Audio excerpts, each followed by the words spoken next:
Bueno, yo soy Juanjo Cordero de apellido, como animal. Y bueno, en realidad vengo también con muchas ganas porque Raúl y yo, en conversaciones de cafés y nocturnas y algunas diurnas, pocas, pues hemos hablado muchas veces de cosas que él en su mundo más artístico, pero también involucrado socialmente, y yo en el mío, más desde un punto de vista de trabajo social y económico, hay muchas cosas que conectábamos, ¿no? Y una de ellas es esta, participación, ¿no? O sea, todo lo que tiene que ver con la participación en el mundo, en el ambiente artístico, que puede trabajar Raúl y que vosotros estáis conociendo y trabajando sobre el tema, tiene conexiones en todo el ámbito social. Es decir, hoy en día la participación está entrando por un montón de ámbitos distintos, desde la parte política, la parte de la educación, también hablando de la tesis doctoral que hizo Raúl, cómo relacionaba la educación y el arte, ¿no? Participativo. Bueno, total, Raúl y yo pues hemos hablado muchas veces de estas cosas. Yo efectivamente no vengo a daros una clase magistral en principio, sino a compartir con vosotras pues sois mayoría, pero vosotros, pues algunas ideas y partes del trabajo que yo estoy haciendo, ¿no? Yo soy economista, pero trabajo en temas, por un lado, de derechos humanos y muy relacionado con empresa, ¿no? Cómo las empresas a día de hoy protegen o no los derechos humanos en sus actividades, por un lado, y por otro lado trabajo también en lo que es el mundo social, las organizaciones sociales, ONGs, ayudándoles en la gestión de sus proyectos, ¿no? Tratando de que las ONGs sean cada vez más profesionales, dado que el papel que representan en la sociedad cada vez es más importante, ¿no? Entonces, bueno, yo y un equipo de gente lo que estamos tratando de hacer es servir de puente entre el ámbito social, el trabajo social de organizaciones sociales, y el ámbito económico-empresarial. Por un lado, dando a las empresas la visión de la importancia de que en sus actividades protejan y garanticen los derechos humanos, y por otro lado, ayudando a las ONGs con herramientas de gestión que mejoren su trabajo, ¿no? Pero bueno, esto simplemente a modo de presentación. Yo lo que hoy os quería contar son dos cosas, se resumen en dos cosas. Son muy amplias, entonces voy a tratar de no irme demasiado del hilo. Son dos cosas que tienen que ver con límites, deficiencias, déficits que tiene la democracia actualmente, ¿vale? En principio, no quiero que el discurso suene catastrofista porque no tiene esa intención, pero sí voy a ir levantando algunos problemas que tiene la democracia, ¿no? Y a la vez voy a alumbrar dos corrientes de trabajo que pueden servir de solución o no solución total, pero sí de mejora de los sistemas democráticos actuales. Por un lado, y ya entrando en el tema, de estos dos problemas que veo que hay en la democracia, uno es el ámbito en el que funciona la democracia, ¿vale? Actualmente entendemos por democracia únicamente el ejercicio del voto. Tú das tu voto a un partido y se suman los votos, y entonces a partir de ahí tú participas de democracia. Sin embargo, ahí lo único que estás haciendo es participar de una forma en elegir a unos representantes para que estos tengan dentro del Estado unas funciones concretas. Es decir, el Estado nos afecta como ciudadanos en unas cuestiones concretas, pero no en todas, me explico. Nosotros nos vemos afectados también por el mundo empresarial económico, ¿vale? La democracia se ha establecido sobre lo estatal, sobre lo público. Hay unos servidores públicos a los que nosotros elegimos, al menos a los que dirigen, a esos sí les elegimos.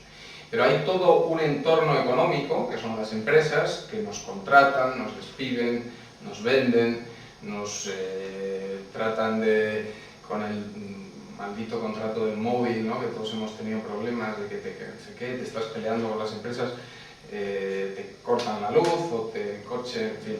Tenemos un montón de relación en nuestra vida cotidiana o yendo a la universidad privada, es una empresa, ¿vale? Entonces, el ámbito donde nosotros existimos, donde desarrollamos nuestros derechos, hay una parte que tiene que ver con el Estado, con lo público, efectivamente, pero hay una parte enorme que no, que tiene que ver con cómo nos relacionamos nosotros en el ámbito económico, digamos.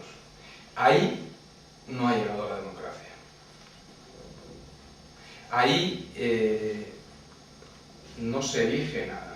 Ahí funciona simplemente el contrato privado. Si las dos partes están de acuerdo, se firma, ¿vale? Pero no hay un Estado que garantice con unas leyes esas relaciones uno a uno, ¿vale? Se establecen unas normativas mercantiles, por supuesto, y ahí el Estado trata de poner una serie de reglas, pero nosotros sufrimos en el día a día que no es un sistema de igual a igual. La empresa decide cómo gestiona la relación contigo.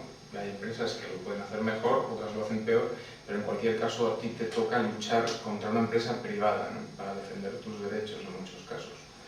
Luego veremos que no son simplemente derechos de consumo, sino que pueden ser derechos básicos de las personas, como la salud, la educación, la vivienda.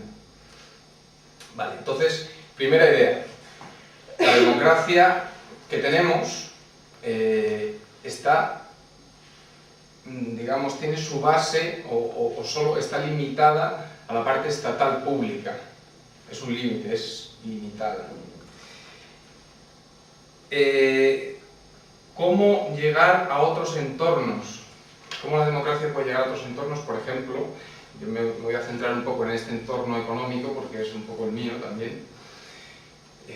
Bueno, en estos años hay una corriente que es el tema de la responsabilidad social, empresarial o corporativa, no sé si lo habéis oído, con lo cual las empresas, en principio voluntariamente, pues están empezando a trasladarnos el mensaje de que en realidad ellas están a nuestra disposición, que además ellas protegen el medio ambiente porque creen que el mundo es de todos, ¿vale? Todo este mensaje, que supongo que por la tele os habéis dado cuenta que en los últimos años no sabes si te están vendiendo electricidad o mariposas, porque son unos paisajes increíbles.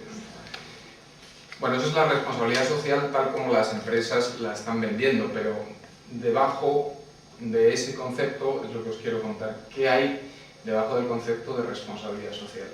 Que de alguna forma trata de llevar, muy entrecomillado, dobles comillas, conceptos democráticos a este entorno empresarial, ¿vale? Muy entrecomillado democráticos, luego explicaré cómo, ¿no? Eso es una idea, que la democracia está limitada al entorno estatal y que para llegar a otros entornos, por ejemplo el económico, la responsabilidad social puede ser una opción, que está empezando, que lleva muy poco, que es todavía un pequeño bebé, apenas no ha empezado a caminar, ¿no? Y el otro concepto que os quería contar es que, vale, que la democracia tal como la tenemos, digamos, la parte estatal, la que conocemos, con la que estamos familiarizados, es de una calidad baja. ¿Por qué? Bueno, vamos a hablar muy brevemente de la democracia participativa y la democracia representativa. ¿Qué límites tienen ambas? ¿Qué significa? qué problemas está habiendo de representatividad de los ciudadanos, si nos sentimos representados, ¿vale? Hasta qué punto las nuevas tecnologías abren un espacio donde los ciudadanos podemos participar. Y sobre todo, que ahora mismo hay una impresión general de que es el tema político, donde digamos, la democracia está gestionada por unos políticos, por unos partidos políticos, es un chiringuito, ¿vale? Un chiringuito en el sentido de que hay un corporativismo político muy importante que no permite que nosotros, ciudadanos, tengamos información real de qué están haciendo, en muchos casos, ¿no? Y que cuestionan sobre todo el que ellos estén trabajando por el bien común, de una forma que el bien común y democracia tienen mucho que ver, ¿no? Bien común, voluntad general y democracia. Finalmente, y ahora, bueno, luego lo hablaré un poco más en detalle, pero uno se cuestiona realmente si los políticos, dentro de sus partidos políticos, que son unas estructuras muy férreas, donde las que no se pueden mover, cuando están todo el día discutiendo unos con otros, lo están haciendo en realidad por el bien general de la sociedad. Deberían simplemente mostrarnos esa cara de profesionales de la discusión y del no entendimiento, o su utilidad pública realmente es lo contrario, es llegar a acuerdos, ¿no? Para que los ciudadanos no nos peleemos entre nosotros, ellos son nuestros representantes, llegan a acuerdos que nos benefician a todos, ¿vale? Vale, entonces, en esta segunda problema que le veo a la democracia, de baja calidad democrática, poca participación de los ciudadanos en lo que deciden esta gente, hay un tema que creo que en los próximos años se va a oír hablar mucho, y espero, vamos, que es el derecho de acceso a la información pública. Este es un derecho que, bueno, es un derecho instrumental, podríamos decir. Es un derecho que lo que permite es poder garantizar otros derechos que son básicos. De forma que yo, ciudadano, pueda ir a una administración pública y pueda preguntar y enterarme de cómo se está gestionando esa administración pública.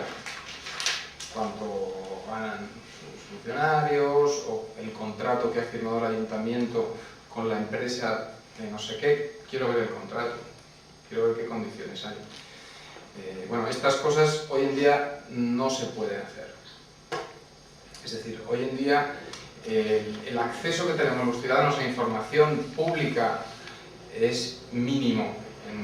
En España particularmente, en el mundo depende mucho de unos países a otros, pero vamos, en general es muy poca.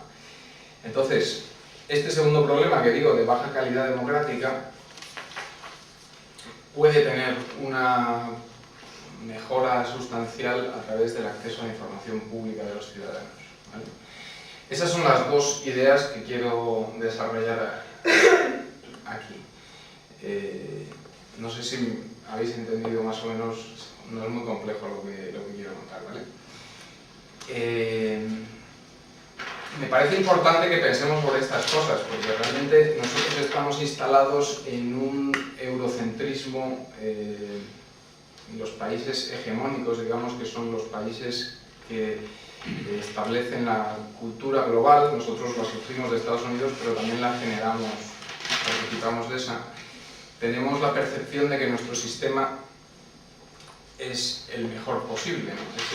Esa frase que se dice que la democracia, bueno, no es perfecta, pero es el mejor sistema posible. Sí, o sea, es una frase que es tan genérica que puedo estar de acuerdo con ella, pero ¿qué es democracia? Por eso, o sea, aquí lo que vamos a tratar es dar un paso más a pensar realmente si lo que tenemos actualmente, evidentemente es democracia en términos formales, porque elegimos cada 4 años tal y cual, pero no se pueden, o sea, no debería ser algo más la democracia. ¿Qué puede pasar en los próximos años? sobre todo, qué va a pasar, qué está pasando al día de hoy en el que nos estamos aproximando a un abismo de crisis que vamos a tener que replantearnos muchas cosas, ¿no? Entonces, bueno, voy a empezar pensando qué es participar en la sociedad. ¿Qué significa participar? Yo pienso que participar, y bueno, por supuesto que me gustaría que durante toda esta charla, cualquier idea que tengáis, la vayáis exponiendo o duda o si no la entendéis, ¿vale? Matización y, por supuesto, si no estáis de acuerdo con lo que digo, todavía más interesante. ¿Qué es participar en la sociedad? Bueno, hay un tema claro, y es que participar tiene mucho que ver con los derechos, poder ejercer derechos. De dos formas. Por un lado, ser sujeto de derechos, es decir, que la ley y la sociedad me tenga a mí como persona, que tú puedes ejercer el derecho, ¿vale? Teóricamente, formalmente, tú puedes ir a un centro de salud y recibir atención médica o puedes... Eso es una parte. Y otra es que esa formalidad de que yo teóricamente como ciudadano puedo hacer tal, tenga posibilidades reales de ejercerla. Y hago esta matización porque una cosa es que todo el mundo tenga derecho a una vivienda y otra cosa es que la gente pueda tener una vivienda, realmente, o que tenga derecho al trabajo, o que realmente esa persona tenga acceso al trabajo. Y pongo un ejemplo. Yo me puedo quedar en paro, bueno, yo he estado en paro en algunas ocasiones en mi vida, ¿no? Pero eso no me hace un excluido de la sociedad, porque yo puedo estar en paro en un momento dado, pero yo tengo posibilidades, tendré mejor o peor suerte, el mercado estará mejor o peor, pero tengo posibilidades reales en algún momento de volver al mercado laboral. Estamos hablando de gente que realmente las posibilidades reales de ejercer un trabajo, de tener derecho a un trabajo digno, con su seguridad social, con sus derechos, su jornada, están alejados. Entonces, esos agentes son excluidos. Y me estoy refiriendo, pues, inmigrantes sin papeles, aquí en España, pero, bueno, gente, por supuesto, minorías étnicas, como pueden ser gitanos en un momento dado, o gente que vive en la calle, en España. Pero, bueno, en otros países, la mujer no puede ejercer muchos de los derechos. Realmente no puede ejercer el llegar a un trabajo porque no le dejan o porque no tiene independencia, ¿vale? Entonces, ¿qué ocurre? Que en la sociedad, digamos, lo que se llamaba en su momento el contrato social, que es, digamos, los principios sobre los que nos ponemos de acuerdo en cómo va a funcionar esto, ¿vale? Esta sociedad nuestra, ¿cómo va a funcionar? Se basan en criterios de inclusión y exclusión. Por un lado, se decide que los derechos los tienen las personas. Es decir, la naturaleza humana es la única que puede tener derechos. ¿Qué significa eso? Que lo que no es humano no tiene derechos. La naturaleza no tiene derechos. Todo lo que no es humano es o bien una amenaza, con lo cual hay que controlarla o destruirla, o bien un recurso, por lo cual se puede comprar, se puede vender, se puede consumir, se debe consumir, ¿vale? Evidentemente, eso deja a la naturaleza en una situación delicada. Este contrato social, estamos hablando de, una vez más, eurocentrista. Cuando digo eurocentrista no me refiero solo a Europa, también a Estados Unidos, pero la cultura europea, digamos que viene, porque como todos sabéis, hay culturas indias y demás donde a la naturaleza se le da un papel relevante en la sociedad, casi personalizado.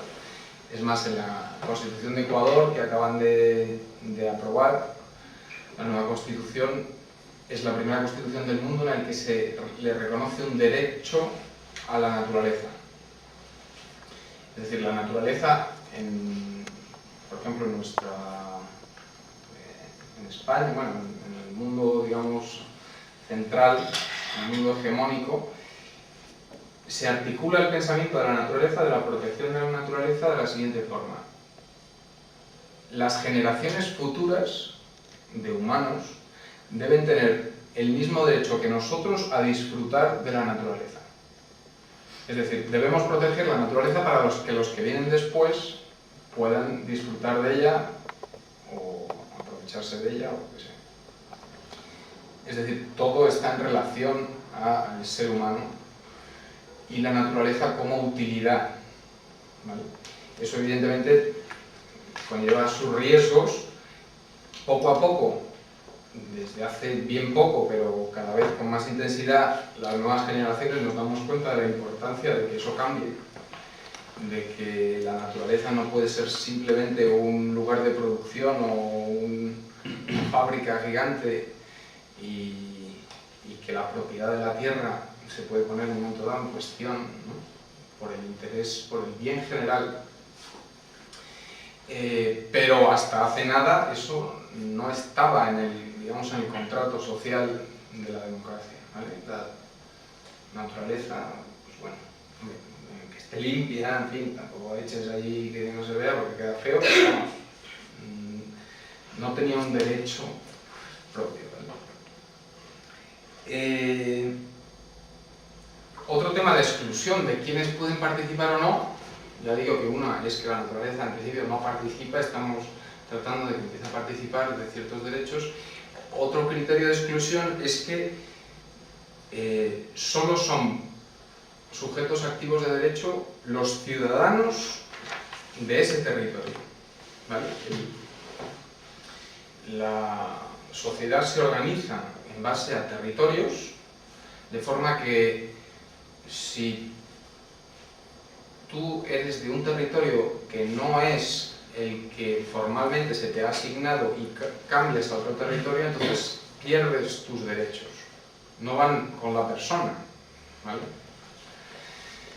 Evidentemente no tengo mucho que hablar de lo que ocurre con los inmigrantes en España y en todo el mundo, ¿no? Cambias de frontera y de repente todos tus derechos se quedan allá.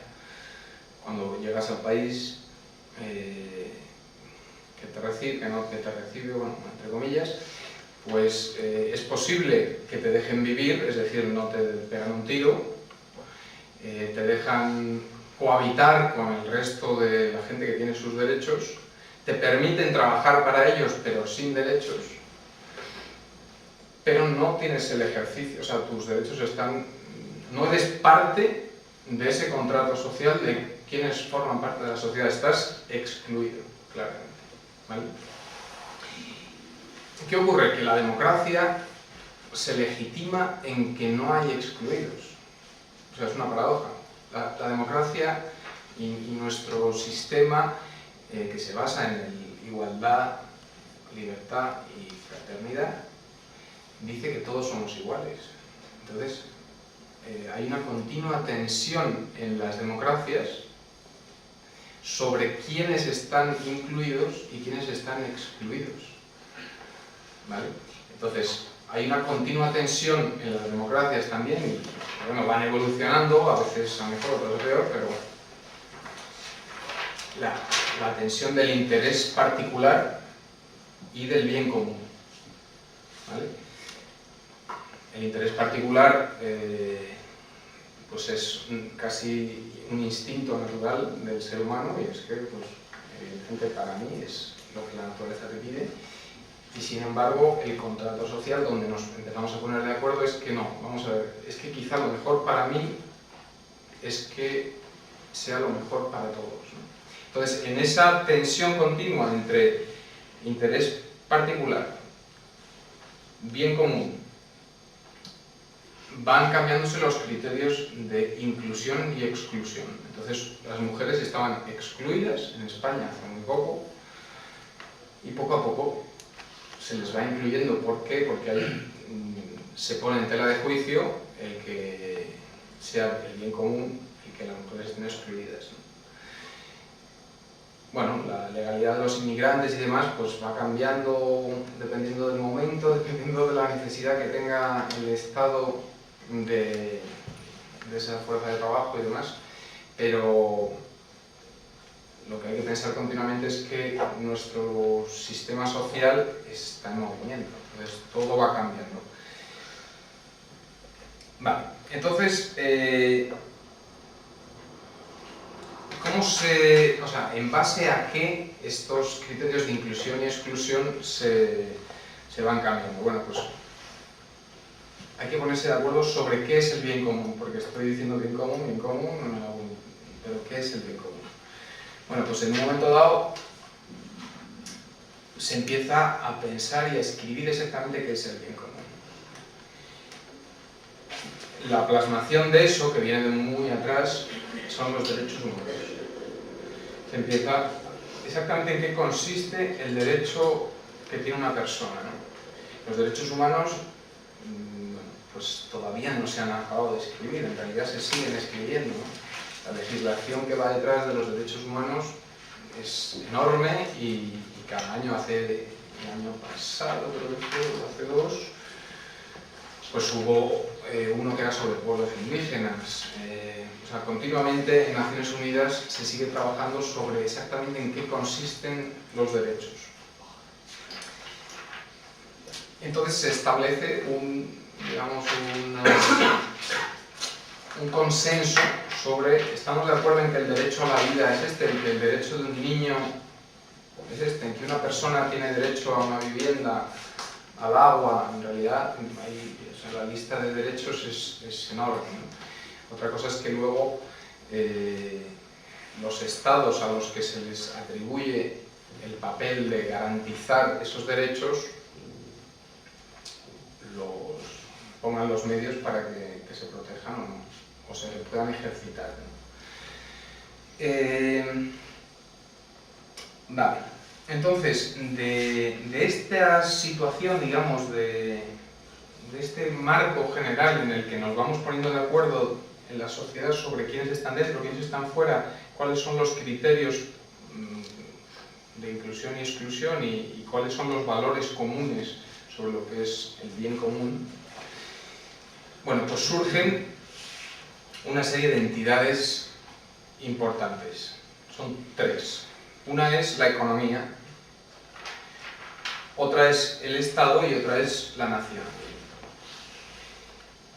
Los derechos, las personas empiezan a tener derechos como tales, como los entendemos ahora, se les empiezan a reconocer los derechos a través del trabajo. Es en la época de la Revolución Industrial, cuando empiezan a surgir los sindicatos, cuando a la prole pasa de ser prole a ser ciudadano.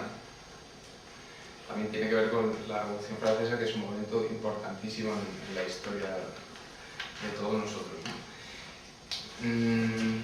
Y entonces empieza ahí una lucha muy importante, la lucha de los trabajadores, que son personas y que defienden el que tienen intereses legítimos, que no son un mero factor de producción, como puede ser la fábrica, como puede ser las materias primas, una fábrica y empleado. No, el empleado es persona y tiene unos derechos. Entonces, lo que ocurre es que se ponen a luchar por, al principio, derechos muy básicos, como es el derecho a un salario justo, el derecho a una jornada laboral de tantas horas, el derecho a derecho del trabajo, a que los niños no trabajen, o derecho al trabajo no forzoso, en fin.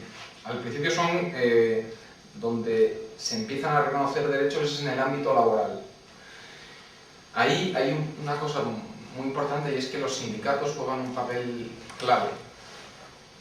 ¿Qué ocurría? Que cuando la Revolución Industrial, lo que ocurre es que lo que antes había que hacer con un montón de gente, de repente cuando llegan las máquinas, imaginaros que lo que antes, para arreglar este campo que tenemos aquí de cereales, necesitábamos todos nosotros.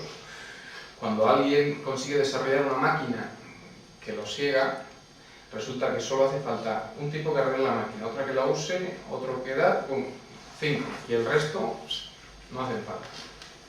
¿Problema? Pues que hay una demanda de trabajo enorme, con lo cual los trabajadores se hacen competencia unos a otros. Antes cobrábamos todos 10, ahora, claro, nosotros cobramos 10 y vosotros 0. Con lo cual él dice, joder, es que yo por 7 me conformo. Coño, yo por 6 y yo por 5. Entonces, problema, crisis enorme en la gente que no tenía dinero y que era simplemente trabajador.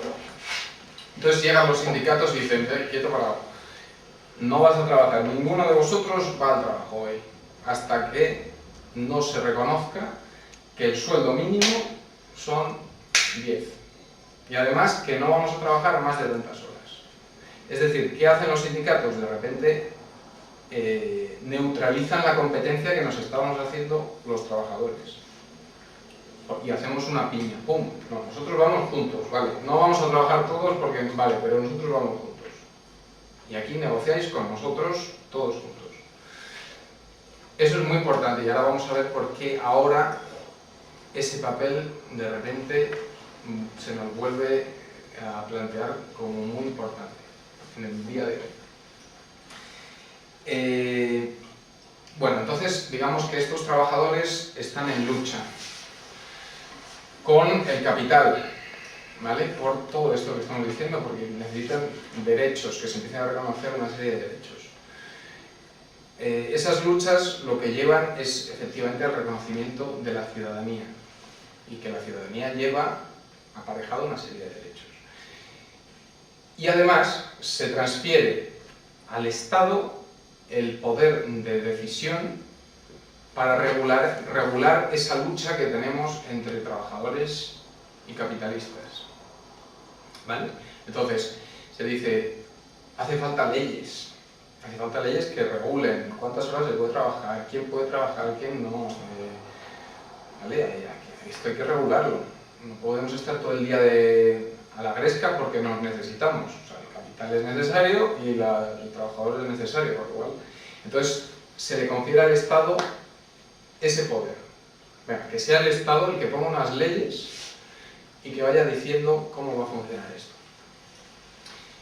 Con lo cual, de repente, el Estado mete un cambio impresionante, porque el Estado, hasta entonces, el poder, digamos, eran nobles, reyes, que tenían otra serie de intereses personales, pero de repente se convierte en un escenario de lucha de ideas, se politiza. De repente el Estado se politiza. Y la gente que quiere, o que las luchas para llegar al poder, es de gente progresista, de gente conservadora, ¿vale? Que tiene una idea distinta sobre esa situación de lucha que está habiendo entre trabajadores y capital. Entonces de repente el Estado cambia y entran las ideas en juego. Porque es que antes eso no existía. Antes el que mandaba y luego venía el primo y luego había una lucha, pero no tenía nada que ver con nosotros trabajadores, no tenía nada que ver con eso. Eran cosas de poder, de que si había abdicado, pero no, porque la corona era del otro. Si leéis la historia eran así las cosas, pero de repente pasas la página de la historia y se empieza a hablar de que unos son progresistas, otros liberales. ¿Esto por qué viene, no?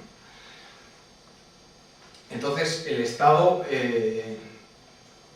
además aglutina, con el paso del tiempo evidentemente, lo que es la democracia.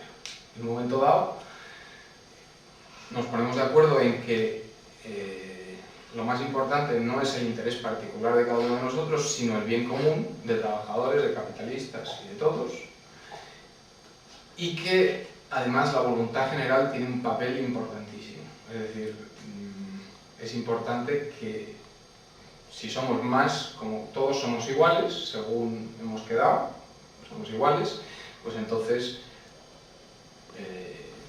si hay un grupo más importante de gente que piensa de una forma, esa voluntad general tenga un mayor peso, con lo cual, bueno, se llega al proceso democrático que se establece sobre el Estado, ¿vale? Entonces el Estado se le confiere el poder de regular esa otra parte que es la económica, ¿vale? De cómo los trabajadores, en un principio simplemente trabajadores y empresarios, se relacionan. Y por otro lado está la nación, se crea el concepto nación, porque antes de eso el concepto nación es un concepto bastante novedoso. Antes de eso era pues reinos, del rey, del noble, no sé qué. El concepto nación en el cual todos participamos de una nación, tenemos una bandera, tenemos una identidad común, es muy novedoso, ¿vale? Sobre estos tres, economía, Estado y nación, es donde se establece el nuevo marco social. Bueno, evidentemente todo esto va evolucionando mucho, para bien y para mal. Para bien, pues yo creo que el ejemplo son las economías del bienestar europeas, nórdicas, ¿no? Donde realmente el ejercicio de derechos por parte de los ciudadanos llega a unos niveles importantísimos durante muchos años, ¿no? Para mal, pues dictaduras que lo que hacen es quitar absolutamente el tema del bien común y la voluntad general y establecen unas normas de funcionamiento, en algún caso de ideología izquierda o de derecha, me da igual, pero que deshacen, digamos, el consenso sobre lo que es el bien común, ¿no? En cualquier caso, el paso del tiempo nos lleva a un escenario actual, digamos, de globalización. Yo creo que el periodo que estamos viviendo, cuando dentro de 500 años, si sigue habiendo alguien en este planeta, estudie historia, se llamará la globalización. Realmente, ahora creo que todavía es un término como que suena muy raro, pero en estos años ha habido unos cambios increíbles en ciertas cosas, ¿no? Cambios que, bueno, por un lado, ¿qué ha ocurrido? Pues que el Estado, que tenía ese papel tan importante de dirimir en lo que es la economía, regular la economía para que esos derechos que habían obtenido los trabajadores o ya los ciudadanos se mantuviesen y se protegiesen, empieza a perder peso. La globalización trae el concepto de que el Estado es una máquina pesada, ineficiente, cara, con lo cual cuanto menos actúe, mejor. Y se recupera que el mercado es la solución. Es decir, un mercado actuando libremente, de forma natural, va a regular la sociedad, con lo cual los derechos se van a poder ejercer de forma plena, ¿no?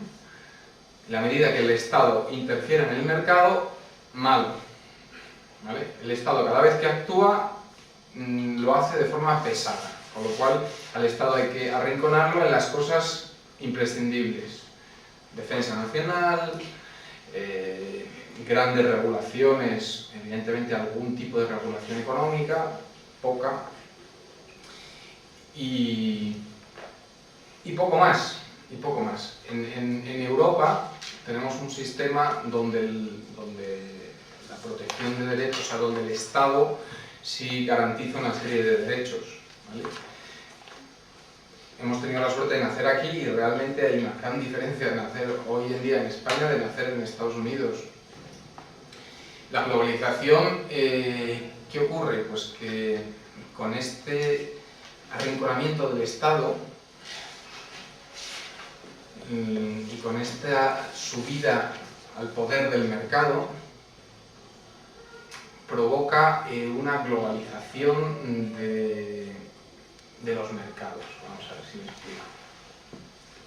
Por un lado, los medios de comunicación, tanto tecnológicos como de mercancías, pues se adelantan mucho, con lo cual empieza a ser más fácil y cada vez más barato el transportar cosas de un sitio a otro. Los empresarios se dan cuenta rápidamente de que esto que yo fabrico aquí con esta gente, españoles, me cuesta a cada uno de vosotros 100 al día. Sin embargo, si me llevo una fábrica a Marruecos, que está muy cerquita, vale, me tengo que gastar un poco al principio de inversión de la fábrica, tengo que formar a la gente, pero es que les pago 20. ¿Vale? ¿Qué ocurre? Que volvemos a lo que os contaba antes. De repente los trabajadores nos hacemos competencia unos con otros. La deslocalización de empresas que estáis oyendo se origina en este problema. Los sindicatos han perdido su papel. O sea, los sindicatos han desaparecido, se han quedado en un ámbito local, nacional, no voy a hacer ya más crítica del tema, pero vamos, con una cierta connivencia y desde luego con muy poca visión de lo que está pasando. Entonces, claro, a mí que UGT o Comisiones Obreras hable con el gobierno de España, pues no me soluciona el problema porque realmente no está en sus manos. La empresa que sea, que haga baterías de coches, ha decidido llevarse la fábrica a Indonesia, porque allí los trabajadores cobran menos. Es decir, volvemos a hacer una competencia. No hay una unión sindical que podía haber en otro momento en ámbito global. Entonces, problema, el factor trabajo para la empresa es global.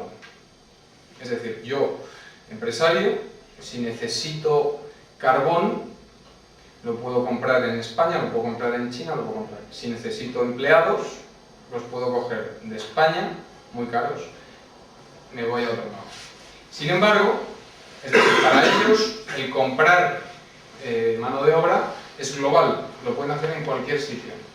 Para nosotros, no, porque nosotros no podemos cambiar de país, como hemos visto antes.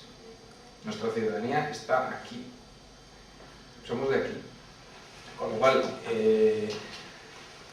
hay un problema, y es que el problema supera a los estados. España no puede hacer nada porque la empresa Ford se vaya a otro lado. No puede hacer nada. La empresa Ford es muy libre de coger su empresa y llevársela a otro lado. ¿Vale? Entonces, globalización. Un problema importante es que las empresas de repente superan el ámbito de actuación de los estados. Las empresas están en todos los países y los estados están en su lugar. No hay una coordinación ni entre los estados ni los sindicatos mundiales, digamos, en el que nos pongamos de acuerdo una vez más de, bueno, vamos a ver. A mí me parece fenomenal que la empresa se ponga en China. O sea, la verdad que me parece estupendo, pero no puedes utilizar el poner la empresa en China en un entorno donde no hay derechos de los trabajadores como tenemos aquí, con lo cual es mucho más barato para atacar mi sistema que vengo construyendo desde hace muchos años de derechos, ¿no? Es decir, el problema no es mover las fábricas, que eso puede ocurrir. El problema es que las fábricas van a donde precisamente hay menos protección. Menos protección para los trabajadores, quiero decir. Por un lado, o medioambientales, por otro. ¿Vale? Tú te vas a producir algo que es muy contaminante, que en España te ponen problemas y te lo puedes llevar a hacer a otro lado. Esos movimientos, nadie puede ponerles coto. Nadie. O sea, ya puede ir Zapatero o quien quiera, nadie. O sea, tú vas a la empresa te dice, oiga, que esto es mío, yo me lo llevo.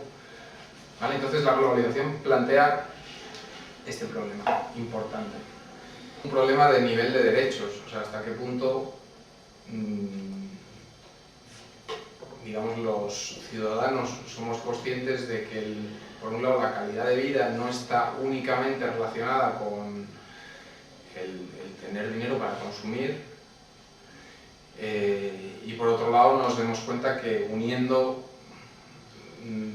uniéndonos podemos proteger ciertos derechos, porque aquí el problema es que las empresas en muchos casos no lo hacen porque se vayan a la quiebra, sino lo hacen porque ganan más. Entonces, a mí me parecería bien que una empresa fuese a China, crease puestos de trabajo, formase a gente, realmente produjese desarrollo con unos estándares de derechos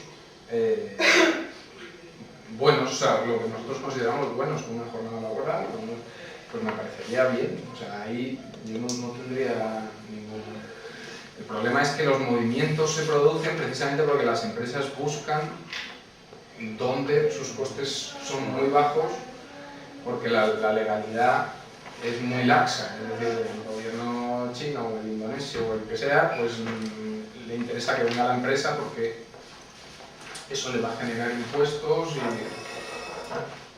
pero no va a regular los derechos de los trabajadores tal como los entendemos aquí.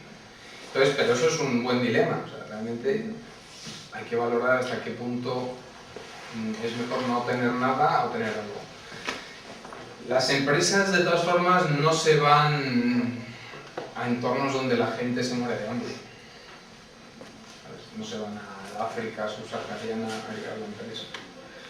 Las empresas buscan entornos estables políticamente, que pueden ser dictaduras o no, o pueden ser democracias, entre comillas, con gente muy trabajadora y muy formada. Por eso los orientales en esto pues se llevan la palma realmente, porque son muy trabajadores, muy disciplinados y tienen muchas veces gobiernos encima que no les permiten decir ni mu. Eso es el mejor entorno para una empresa. Teóricamente, quiero decir que gente que trabaje mucho, que sea disciplinada y que no proteste, y cobran poco, ¿no? Pues no se me ocurre mejor. Entonces, bueno, entonces estos son algunos de los dilemas que plantea la globalización, ¿no? Ocurre, o sea, en realidad la globalización, hay una parte tecnológica de ella que es muy importante y hay otro momento histórico, por lo malo, que fue el consenso de Washington en los años 80. Cuando llegó Reagan al poder en Estados Unidos, llegó con un equipo de gente que, bueno, lo que hicieron fue hacer una reunión en Washington con los países ricos. Cuando llegó Reagan al poder en Estados Unidos, llegó con un equipo de gente que, bueno, lo que hicieron fue hacer una reunión en Washington con los países ricos. Los países ricos europeos y crearon un concepto de desarrollo. Dijeron, bueno, vamos a ver, está viendo, porque había sido pocos años después de la descolonización, ¿no? De África y de Asia, América fue mucho antes. Estaba empezando a haber procesos democráticos en muchos de los países, años 70, años 80. Entonces, Estados Unidos y los países ricos, lo que podría ser hoy el G7, deciden cuál va a ser a partir de ahora la forma de desarrollo. Entonces dicen, vamos a ver, los países que están en desarrollo necesitan dinero para hacer cosas. Nosotros tenemos dinero. Entonces, en vez de estar cada uno de nosotros negociando con esos países individualmente y llegando a acuerdo, bueno, te doy el dinero si haces el puente, pero no sé qué, bueno, a ti te lo doy para... y cada uno pone nuestras condiciones, no, vamos a ponernos los ricos de acuerdo y vamos a hacer una cosa, vamos a hacer dos instituciones, el Banco Mundial y el Fondo Monetario Internacional. Nosotros ponemos dinero ahí, en esas huchas, y le decimos a estas dos instituciones cuáles son los criterios para prestar dinero a los países. De forma que cualquier país en esos años que quería tener acceso a créditos para hacer infraestructuras, para gasto social, en fin, tenía que pasar por ahí. No había otra forma de conseguir dinero más que Banco Mundial o Fondo Monetario. Y en esta reunión de Washington, lo que decidieron fue precisamente que el Estado era un problema. Es decir, el Estado era, como he dicho antes, caro, lento, ineficiente. Entonces, había que decirle a los países estos en desarrollo que lo que tenían que hacer era privatizar empresas públicas, desregularizar todo lo que tenía que ver con la protección de sus mercados, para que el comercio internacional, ¿vale?, ese libre mercado del que hablábamos antes, ese sería el que realmente les daría la riqueza, porque el proteccionismo es algo anticuado, es algo que son trabas al comercio mundial y eso no tiene ningún sentido, ¿no? Bueno, pues entonces en el consenso de Washington lo que ocurre es que el Banco Mundial y el Fondo Monetario Internacional se crean con un dinero de muy pocos países que, como son los que ponen el dinero, son los que deciden los criterios. Y todo el resto de países tienen que pasar por ventanilla para pedir. Entonces, cuando vas a pedir dinero, cuando Angola o cuando la India va a pedir dinero, vamos a ver, esta empresa que tiene usted aquí de petróleo, no, esta empresa nacional la tiene usted que privatizar, porque claro, esto es muy ineficiente. Yo no le voy a prestar dinero a un Estado ineficiente, y usted es ineficiente, con lo cual... entonces les dan lo que son las recetas de estas dos instituciones a los países, y los países las siguen porque no les queda otra, porque no hay otra.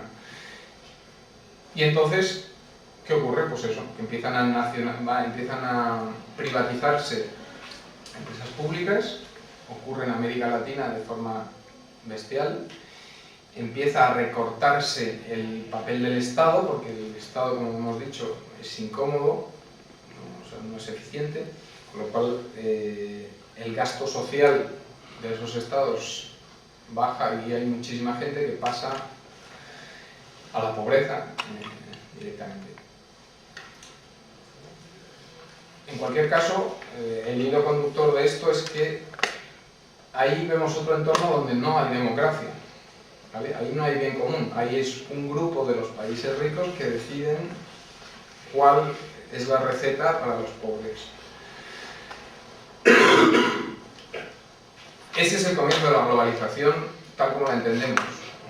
El que se quita el proteccionismo, por supuesto, estamos hablando de recetas para los otros, porque los países nuestros, los ricos, no nos aplicamos esas recetas, ¿vale? Al menos en principio. Mantenemos un proteccionismo sobre nuestros agricultores, por ejemplo, y mantenemos un gasto social bastante estable. Con los años eso puede ir cambiando, pero digamos que de momento lo que era drástico era con los otros, con los países terceros. En fin, que lo que hace esto es que el entorno mundial global se desregulariza.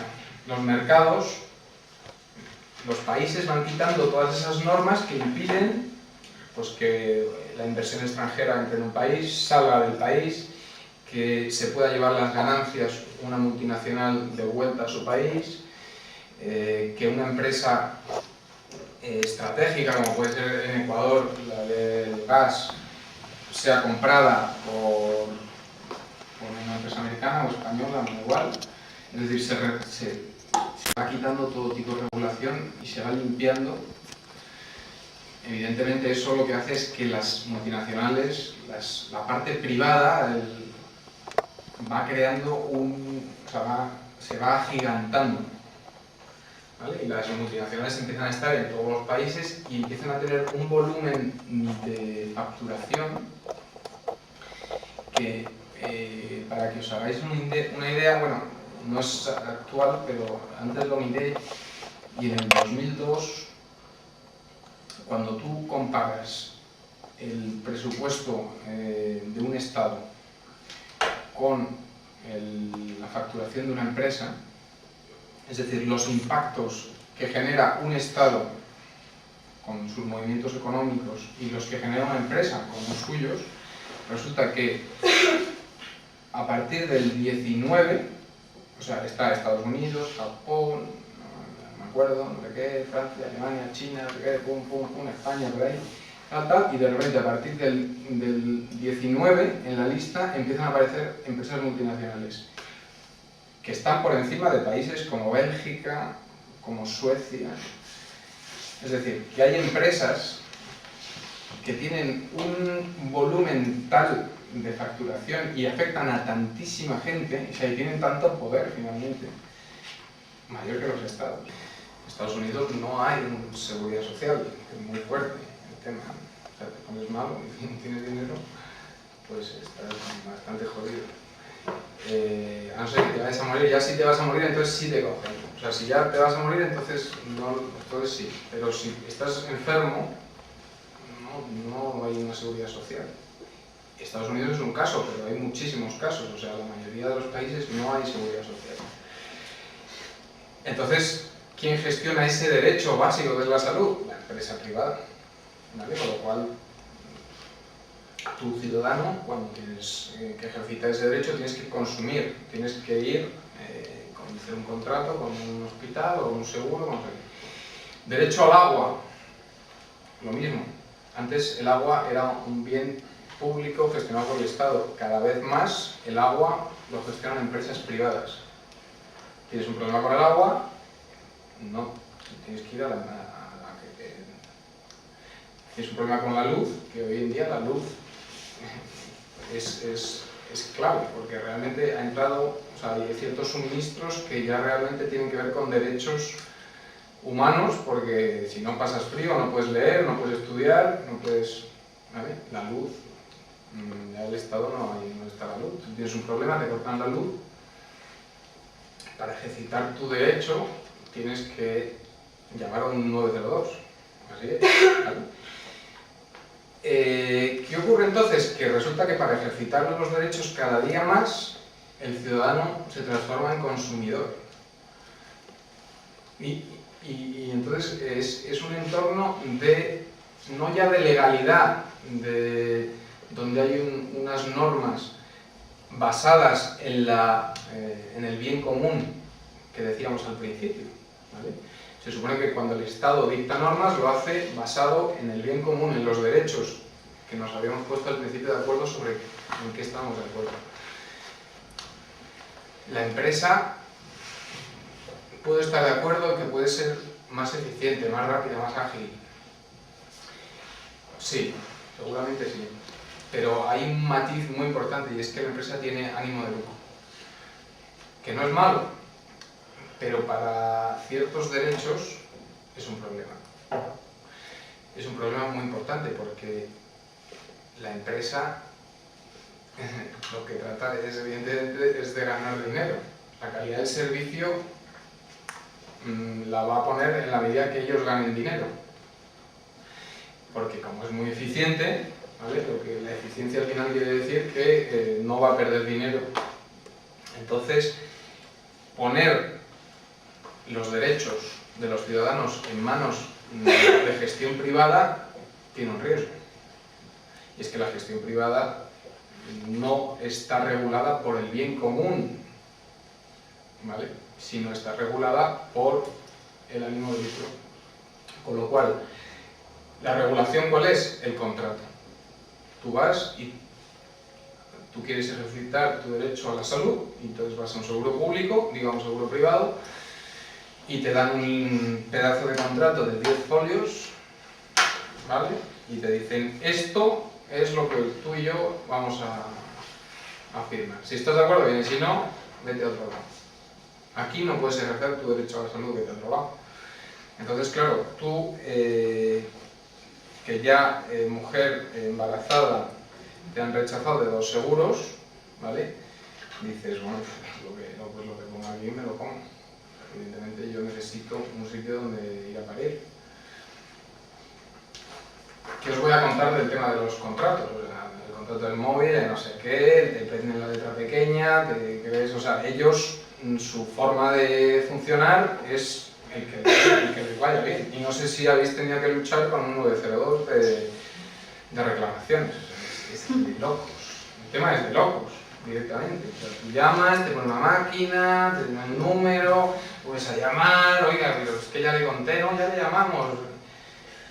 No os voy a contar mis experiencias porque son para echarse a llorar, pero de repente tú, para ejercitar tu derecho, estás dando vueltas a un sistema de un tipo que ha decidido que es así, pero no hay democracia. O sea, ahí es un espacio donde evidentemente el bien común nada es lo que usted, vamos a ver, ¿usted y yo firmamos esto? Sí, pues eso, esto es lo que hay. Esto es lo que hay. Y si no, llévenme a los tribunales. Vale, entonces, problema.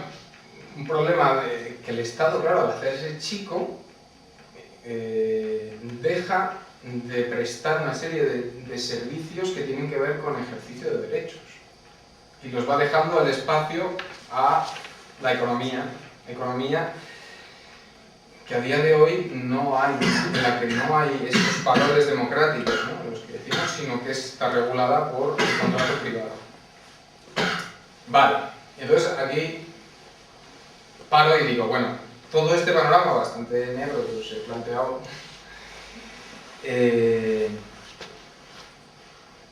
lo que está pasando es que desde la sociedad civil se da cuenta de esto y dice, esto no puede ser, o sea, no puede ser que las empresas estén por encima de los estados, finalmente, ¿no? Lo mismo, pues eso, deslocalizando empresas, bueno, por supuesto el tema de los contratos, ¿no? Como, supongo que oiréis cuando veis las noticias, la constante de hay que, ¿cómo es?, flexibilizar el mercado laboral. No, flexibilizar el mercado laboral, pues lo llevamos sufriendo desde ya hace muchos años, pero al final lo que quiere decir es que el despido es más barato y que al final esos derechos que veníamos habiendo conseguido desde hace muchos años, pues empiezan a flexibilizarse, ¿no? Cada vez es más barato despedir, con lo cual te cogen, te dejan en función de lo que le venga bien a la empresa, ¿no? Este panorama, como digo, que es así un poco gris, bueno, pues desde la sociedad civil se empieza a denunciar. Entonces se dice, vamos a ver, esos valores que dijimos que eran los de todos, que son los derechos humanos, hasta ahora le habíamos dicho al Estado que lo hiciese. Resulta que el Estado, pues no sabemos qué ha pasado, pero cada vez se ha hecho más pequeño. Resulta que el consenso de Washington se decidió que el Estado no valía para nada, y bueno, pues ahora resulta que el Estado no nos vale, porque es que estos monstruos de empresas nos superan por todos lados. Con lo cual, esos derechos que antes le habíamos dicho que era el Estado el que tenía que proteger, les vamos a decir a las empresas que ellas también tienen la obligación de proteger esos valores que son de todos. Que ellas no pueden ir a su bola, ¿vale? Que ellas tienen un impacto tan importante en nuestra sociedad, más casi que los estados, que si hemos quedado que los valores de todos son estos, pues es que ellas también tienen que empezar a cumplir esto, ¿no? Entonces las empresas dicen, que hemos quedado que aquí el mercado es el que manda, a mí no me vengas tú diciendo lo que yo tengo que hacer.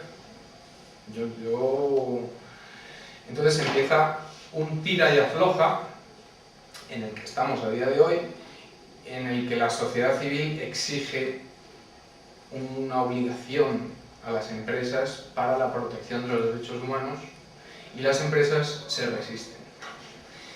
En este juego, ¿qué ocurre? Pues que la sociedad civil utiliza su baza de denuncia. Su baza de denuncia es decir ante la opinión pública, mejor dicho, ante los consumidores, porque es donde les hace daño a las empresas, decirle, vamos a ver, ¿usted compra Zara? Pues mire, resulta que Zara, esa prenda tan bonita que hace, tiene su fábrica aquí, en este pueblo de la India. Resulta que se ha caído la fábrica el otro día Y se ha demostrado pues, que había niñas que, no sé, que llevaban... Bueno, este es un caso real que ahora mismo no voy a contar, pero vamos, son infinidad los casos de, pues eso, de empresas que están trabajando en otros países y donde las condiciones laborales son infames, ¿no? O donde la agresión medioambiental es bestial, o donde las comunidades indígenas que llevan viviendo allí siglos, al llegar allí Repsol, maravillosa compañía española que todo el mundo debe proteger y amar, ha destruido con una, o sea, absolutamente sin ningún respeto sobre los derechos de los pueblos que allí había. Bueno, esas son las armas que utiliza la sociedad civil, la denuncia, para que nosotros consumidores en un momento dado digamos, ojo, que yo esto igual no lo compro. Entonces ahí le hace daño a la empresa. Entonces las empresas, las que tienen una visión más, digamos, marketingiana, ¿no?, de oportunidad, dicen, bueno, vamos a convertir este riesgo en oportunidad. Es un concepto muy empresarial, ¿no? Riesgo, pues lo convertimos en una oportunidad. Venga, pues entonces vamos a salir a la prensa y a todos los medios de comunicación y vamos a hacer un marketing de que nosotros, lo que nos interesa son vuestros valores. Sí. Nosotros que venimos operando así desde hace años y años, de repente de un año para otro cambia la campaña de publicidad y deciden que ellos lo que hacen es proteger el medio ambiente, que son valores de solidaridad, ¿no? Y nos inundan de repente con un mensaje así, metido en la publicidad. ¿Qué hay debajo de todo eso? Pues una estrategia de comunicación. Las organizaciones civiles siguen presionando y diciendo, oiga, que es que aquí no se está haciendo nada. Entonces, algunas empresas van dando pequeños pasos de forma que el riesgo de denuncia vaya siendo menor. Aquí estoy entrando en lo que es la responsabilidad social de las empresas, ¿vale? Todo este problema que os estoy tratando de mostrar, en el que los valores democráticos, los derechos humanos están centrados únicamente en lo que es el Estado, y hay toda una parte de nuestra vida que se ve afectada por la economía y donde esos valores no están. A través de la responsabilidad social lo que se trata es de decirle a las empresas, oiga, ustedes, ¿vale? Entonces, ¿de qué se trata? Se trata de decirle a las empresas que reconozcan, y que la legislación también lo haga, que las empresas son responsables de los impactos que producen, ¿vale? Que cuando actualmente una empresa solo tiene que dar cuenta de dónde sacó el dinero y qué resultado obtuvo. Bueno, me explico. Actualmente, una empresa tiene unos dueños que son los accionistas. Entonces, los accionistas están por todo el mundo, ¿vale? Puede haber unos accionistas muy grandes, pero luego hay gente que va a comprar acciones, un tipo que vive en Lisboa compra una acción de Santander, otro que vive... ¿vale? Entonces, hay empresas gigantescas de estos monstruos que estamos diciendo, donde los propietarios están diseminados por todo el mundo, gente de a pie. Entonces, estos propietarios, en un momento dado, dicen, oiga, a ver qué están ustedes haciendo con la empresa.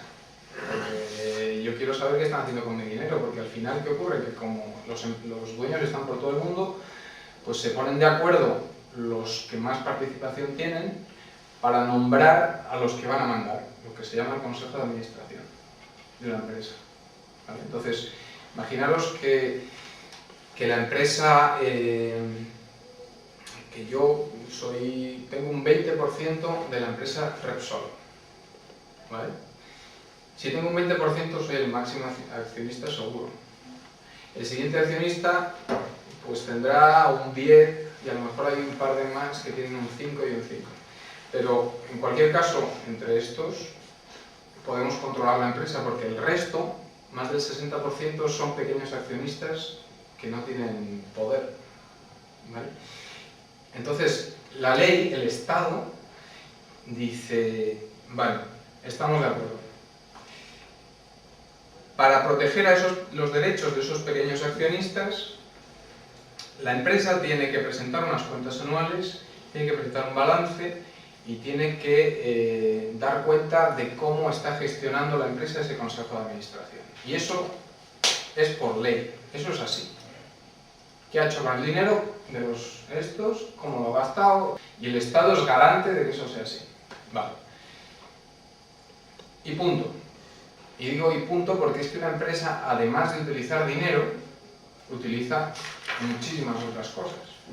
Es decir, aquí el Estado garantiza los derechos del capital, de los propietarios, diciendo que se informe sobre qué han hecho, pero en ningún momento se plantea que la empresa informe sobre cuáles son las condiciones laborales de sus trabajadores.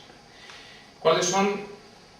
Fijaros que hace nada se ha aprobado la ley de igualdad, la ley de igualdad. Bueno, la ley de igualdad, curiosamente, yo me quedo perplejo, no incluye algo tan básico como es obligar a las empresas a que publiquen o presenten ante el Estado la diferencia salarial entre hombres y mujeres. Eso no está en la ley. Eso no. La ley dice que tiene que ser así, o sea, pero así como con los accionistas, sí, como mi dinero, entonces el Estado protege los derechos de los accionistas, pues resulta que el derecho de los trabajadores, una vez más, es decir, vamos a ver, igualdad de los salarios. ¿Cuántos de los trabajadores tienen un contrato temporal? ¿Cuántos están en España? ¿Cuántos están fuera? ¿Cuántos accidentes laborales? ¿Cuántos? ¿Vale? Toda una serie de información que es dar cuenta de cómo la empresa ha funcionado. Bueno, pues eso es una parte, pero otra parte es qué pasa con el medio ambiente. ¿Cuántas emisiones ha tenido usted? Es que eso no están obligados a publicarlo, me parece increíble. ¿Cuántos vertidos? ¿De dónde sacó las materias primas? Ah, que usted está comprando coltan que viene del Congo, donde está la guerra, vale, yo quiero saberlo. Me interesa saber, no sé, pero usted, vale, usted es de los que está comprando diamantes de ahí de Sierra Leona, vale, sí, yo no digo nada, pero infórmame y yo ya luego tomo mis decisiones. Yo no tengo ninguna responsabilidad sobre eso, o sea, yo puedo comprar como empresario donde quiera, independientemente de que se estén violando los derechos humanos o que sea una guerra en el Congo y estoy sacando diamantes de Sierra Leona. Legalmente, yo, empresario, no tengo ninguna responsabilidad de haber hecho esa compra. Es cuestionable, desde mi punto de vista es cuestionable. Si tú vas a un sitio a comprar y ves que en la tienda esa le están azotando al niño o a un látigo y tú compras, joder, yo no tengo responsabilidad de esa compra, no lo sé, habría que planteárselo. Bueno, que estoy hablando mucho, a lo mejor de esa cosa. Pero que los accionistas no lo saben, todas esas cosas. Los accionistas no, los propietarios. Claro. Sí, bueno, en realidad los propietarios lo he comentado porque veáis la diferencia en cómo el Estado en un momento dado sí interviene y pone normas para proteger los derechos de los accionistas, diciendo, bueno, hay que informar de las cuentas, hay que informar de... Curiosamente, que es un interés legítimo, evidentemente, de qué hacen con tu dinero, pero desde mi punto de vista no es el impacto más importante de las empresas en la sociedad. O sea, lo he dicho un poco lo de los accionistas para que veáis qué paradoja, ¿no? Que el Estado, que debería garantizar los derechos, esos que hemos dicho que son los de todos, de repente solo se fija y pone mucho empeño en proteger los derechos del accionista. Que vale, que sí, me parece bien que informen y tal, pero es que hay muchas otras cosas que hace la empresa que nos afectan a todos. Porque es que la polución que tenemos aquí en España no es que vaya a menos. O sea, es curioso, pero igual no lo sabéis, pero es que cada año va más. O sea, hemos firmado Kioto, pero no sé para qué hemos firmado Kioto, sinceramente, porque somos el país que más sigue aumentando sus emisiones a la atmósfera. Bueno, las emisiones es una parte de lo que hacen las empresas, ¿no? Lo que quiero decir es que las empresas a día de hoy no tienen obligación de dar cuenta ante la sociedad de cómo han operado durante un periodo de tiempo. Solo tienen obligación de, ante sus accionistas, presentar las cuentas anuales, el balance y los resultados. Que es un poco paradójico, ¿no? Porque, no sé. Vale, ¿hay esperanza? Sí, o sea, hay esperanza. El proceso de la responsabilidad social, precisamente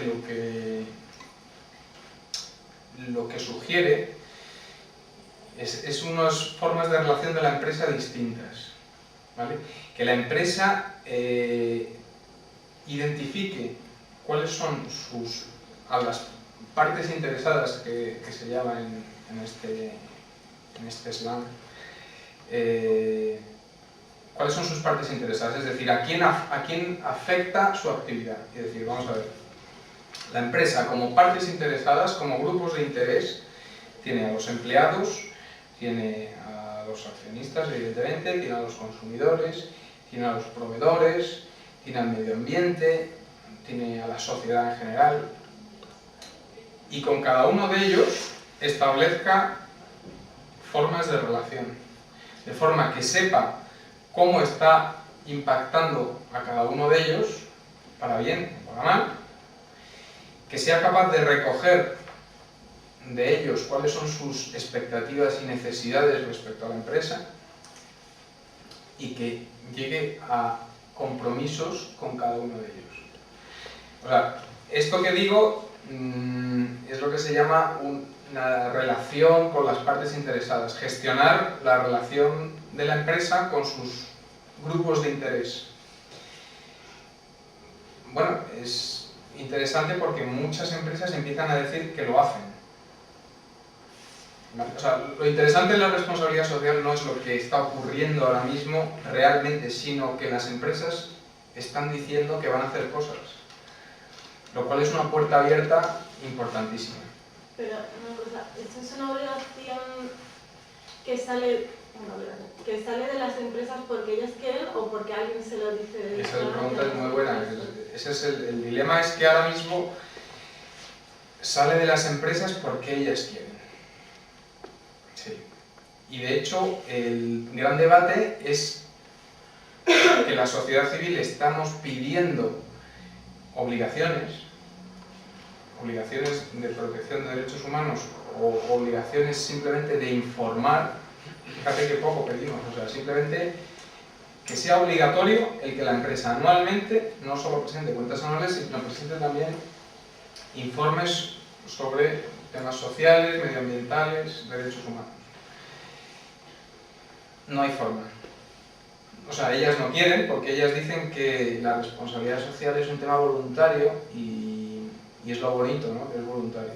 Que ellos lo ven como la limosna. O sea, hasta ahora las empresas han relacionado su responsabilidad social con dar un dinerito para la ONG no sé qué en el Perú de un comedor de no sé qué. Eso es beneficente, eso es voluntario, ¿vale? Si a mí es que eso no me importa en absoluto que lo hagas o no lo hagas, eso no cambia nada.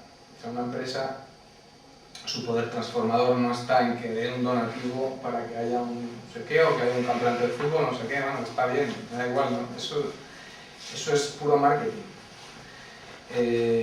Donde ellas no quieren moverse es en que le obligues a decir qué hacen, por un lado, o leyes a un nivel macro, ¿vale? Internacional, donde sean objeto de obligación de respeto de derechos humanos. O sea, fíjate que lo que estamos hablando son cosas bastante obvias, ¿no? Que deberían ser así. ¿Y quién debería poner esas leyes? ¿Quién Sí. es el organismo que está por encima Sí. del Pues mira, en el ámbito de que haya una normativa internacional que regule las actividades de las multinacionales es la ONU. La ONU ya lleva tiempo trabajando en esto, pero y tienen un texto, que el texto básicamente lo que hace es, de toda su normativa, con la cantidad de cosas que hay escritas sobre derechos, lo ha compilado en un documento enfocado a cómo las empresas deben ser obligadas a proteger ciertos derechos, ¿vale? Pues eso, temas laborales, medioambientales, de corrupción, porque ahí hay también un papel importantísimo. Entonces, ese documento ya se hizo hace 2004, no, 2003. Se hizo el documento, un documento que está muy bien. Las empresas se han opuesto radicalmente a que ese documento se apruebe. Entonces, en todos los foros donde... Porque, ¿qué ocurre? Como es un tema de la sociedad civil le gusta y busca la participación, ¿no? Pues en todos los foros está la empresa, está el Estado, está la empresa, se alían en una postura de voluntariedad, de que eso tiene que ser algo voluntario. Eso es así, o sea, esto que os estoy contando no me lo estoy inventando ni es ningún cuento chino, ¿no? El Partido Socialista, en el año 2004, justo antes de llegar al poder, nos decía que ellos estaban a favor de la regulación, de la responsabilidad social de las empresas. Un año después, que ya estaban en el poder, cambian el discurso, que no está bien el obligar a las empresas y tal. En todos y cada uno de los foros donde esto hasta el día de hoy ha ocurrido, o sea, se ha discutido, bloqueo absoluto. Y lo más terrible es que el Estado, ese Estado que hemos dicho que tiene el papel de proteger los derechos de todos, se pone del lado de las empresas, bloqueando un poco el... De todas formas, en este aspecto concreto yo soy optimista. O sea, creo que con el crack que va a ocurrir ahora, de hecho ya se está empezando a hablar, los políticos están empezando a cambiar el discurso de que hay que volver a politizar la economía, o sea, a poner la economía, a democratizar la economía, a incluir valores democráticos, a incluir valores en la economía que ahora no existen. O sea, yo en la parte, digamos, de que en algún momento haya una cierta regulación de esto, creo que sí. O sea, creo que al menos se empezará por algo muy light, de que las empresas informen sobre ciertos aspectos de cómo lo están haciendo, medio ambiente, laboral y tal, y poco a poco se vaya algo más. Sobre que haya una regulación más a nivel mundial que obligue a las empresas a proteger los derechos humanos y que tenga un carácter coercitivo, porque al final, si no, no vale para nada. O sea, al final lo importante es que si una empresa no lo hace, palo. Como toda ley, vamos, no porque sean empresas. Toda ley, si no tiene una parte de penalización, no funciona. Ahí va a haber una lucha larga, desde mi punto de vista. Pero bueno, o sea, la luz, digamos, la esperanza en todo esto es que se abre la puerta a la responsabilidad social y realmente los discursos de las empresas, paradójicamente, en muchos casos son de compromiso, ¿no?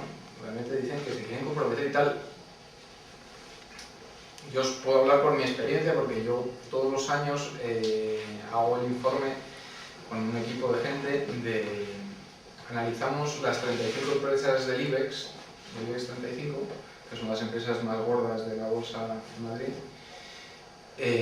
Analizamos qué es lo que dicen sobre su responsabilidad social, ¿no? Bueno, los resultados son poco esperanzadores en cuanto a que es muy marketing de momento, el tema dicen mucho y tal, pero realmente información concreta y de lo que han hecho es poco, ¿no? Pero lo que ocurre es que con la responsabilidad social, este nuevo enfoque que os decía, en el que la empresa establece con cada uno de los grupos de interés relaciones concretas y les establece compromisos, sí veo que por ahí puede haber un cambio en cómo la empresa se relaciona con la sociedad, ¿no? Lento y doloroso seguramente, pero yo tengo esperanzas. Es un cambio total, porque en realidad, como digo, hasta hace 2 días y todavía hoy, cualquier tipo de regulación sobre la actividad empresarial se ve muy mal, ¿no? El mercado sigue siendo el tótem al que se adora, ¿no? Lo que pasa es que, por otro lado, esta crisis que viene ya, bueno, que está aquí ya, pues está haciendo replantearse muchas cosas, porque la crisis, lo que ha ocurrido es que de repente la economía financiera, absolutamente desbocada, porque no había regulación, donde la gente sacaba y metía dinero y reinvertía, ha tenido un crash total precisamente porque no había regulación. No sé si habéis leído algo al respecto, pero el problema es que se ha vendido humo. O sea, el problema es que ha sido un timo. O sea, es tan alucinante como eso. O sea, es un timo. O sea, viene una crisis bestial que al menos en un primer paso tiene mucho que ver con la financiera, y la financiera ha sido un timo total, porque la financiera no crea riqueza, o sea, simplemente yo tengo esta hoja, tiene algo que ver con el mercado del arte, ¿no? Joder. Pero si yo tengo esta hoja y decidís que, bueno, la vamos pasando uno a otro y todo el mundo va pagando una peseta más según va pasando, ¿vale? Mientras esto no pare, todos tenemos la percepción de ganar, pero realmente no estamos creando nada. O sea, nadie ha creado nada.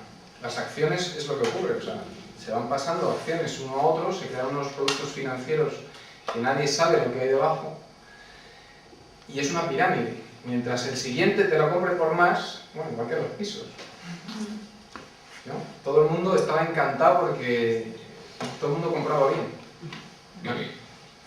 Tú ibas, te gastabas la millonada, pero resulta que a los 6 meses mirabas el mercado y decías, joder, si mi vecino lo ha vendido por 20 millones más, es que he comprado y te cagas. Entonces, sí, todos íbamos ganando, bueno, es que si lo vendiese ahora, bueno. Pero luego miras y dices, estamos todos igual. Más pobres. Y ahora todo el mundo aquí. No se creó nada, o sea, realmente no hemos...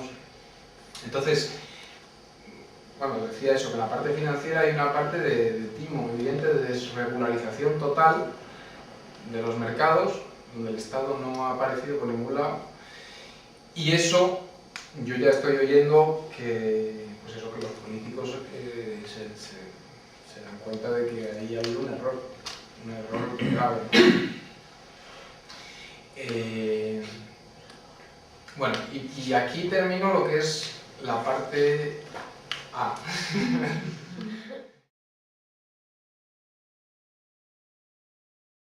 Bueno, no, trata sobre cómo cómo el sistema de consumo actual te va llevando por toda la cadena de producción, desde las materias primas, la producción, y entonces te va contando pues las paradojas que se van produciendo en cada uno de los estadios hasta el desecho, ¿no? Te va pasando por ahí. Y te hace ver claramente, a mí la parte que sí que más me gusta es cómo te conviertes en un homo consumidor, ¿no? O sea, cómo al final trabajas más horas para llegar a casa destrozado, sentarte delante de la tele para que te pongan todos los anuncios sobre lo que tienes que comprar, para ir a comprar, o sea, para tener dinero, comprar y volver a trabajar, para tener dinero para comprar, para sentarte al televisor, para y cada vez es así, y realmente es que es así. O sea, yo por lo menos me veí muy reflejado, ¿no? Es muy interesante lo que se plantea finalmente es un cambio, o sea, hay un tema que es un cambio en los hábitos de consumo, ¿no? Porque lo que plantea el documental es que vamos a un precipicio, o sea, es imposible con el nivel de consumo que tenemos ahora y de desechos que esto siga para adelante. No puede ser. Entonces está muy bien. Y yo creo que eso en esta crisis pues debería plantearse, ¿sabes? Más allá de si el sistema financiero hay que regularlo y no, que evidentemente sí, es que va mucho más allá.